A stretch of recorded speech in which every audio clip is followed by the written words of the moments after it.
Whatever the season, the mountains of North Carolina are known far and wide as some of the most beautiful in all of America.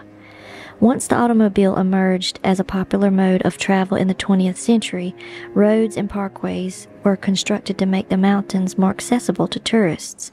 Nonetheless, there remain isolated ridges, coves, and valleys in the remote reaches of western North Carolina where few outsiders have trod. It is in these insular places that witches and other supernatural entities are said to live.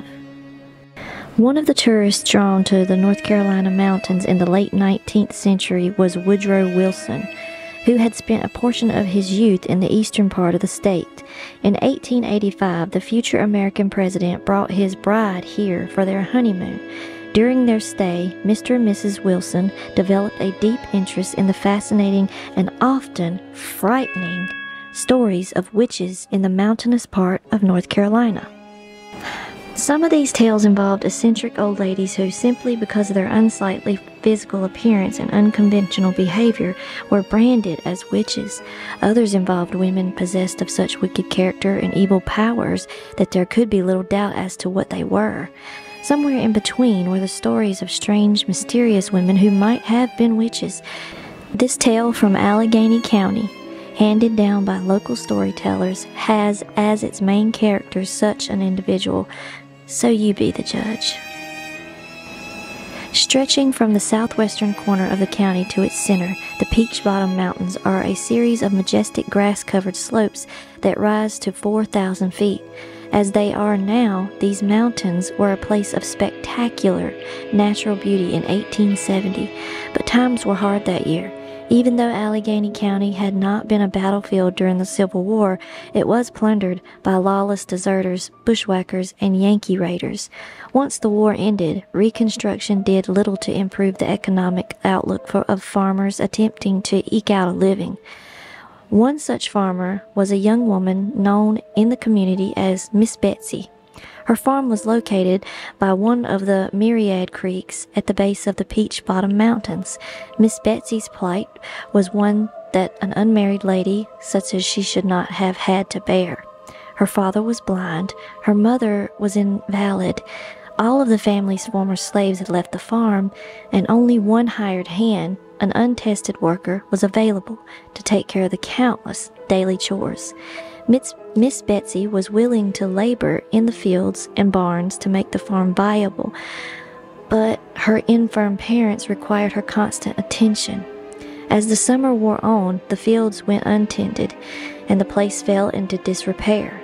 Things had reached a crisis when she came. She seemed to appear out of nowhere, just as Miss Betsy was hanging out the laundry one morning.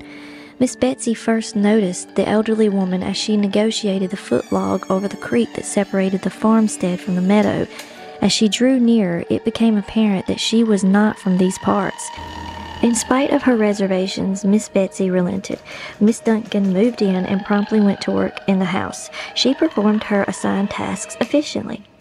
Particularly pleasing to Miss Betsy was the mysterious visitor's uncanny ability to anticipate any household problem before it occurred. She said little and never questioned Miss Betsy's authority. All in all, Miss Betsy was delighted with the assistance. As a result, she paid little attention to her farmhand, who argued that Miss Duncan was a witch. He went so far as to claim that she caused him great distress at night by causing cats to roam about his bed. Miss Duncan was a loner. She wanted nothing to do with neighbors and visitors. When someone called at the farm, she made herself scarce. Accordingly, she was bitterly opposed to assisting a local widow with her housework when the subject arose.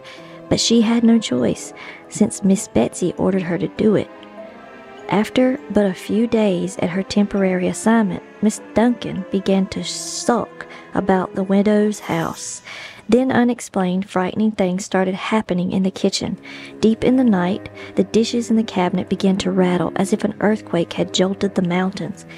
Anxious to determine the cause of the late-night commotion, the neighbor woman lay in wait with a candle one evening.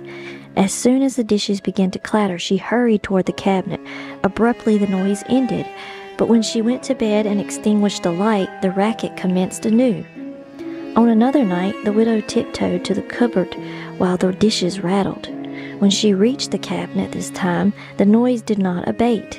The brave woman groped for the cabinet door and jerked it open.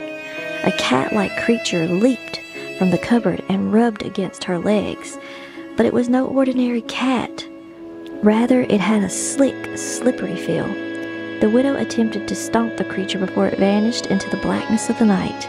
The following morning, Miss Duncan reported that she was ill, and the widow was only too happy to send her back to Miss Betsy. Almost instantly, the eerie story of the cupboard spread throughout the area.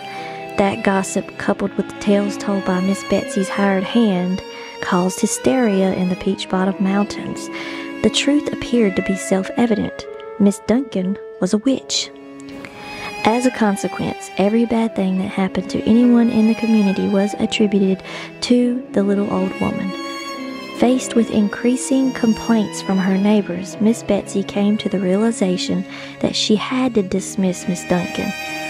On the morning she was to send the woman packing, Miss Betsy walked into the kitchen and found the breakfast table set and the coffee perking as usual. But Miss Duncan was not on the job. Anxious to find her, Miss Betsy knocked on her bedroom door repeatedly. There was no response. She opened the door and slowly entered the room.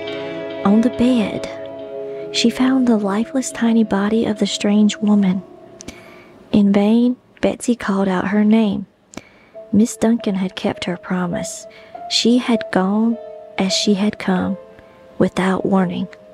Witch or not?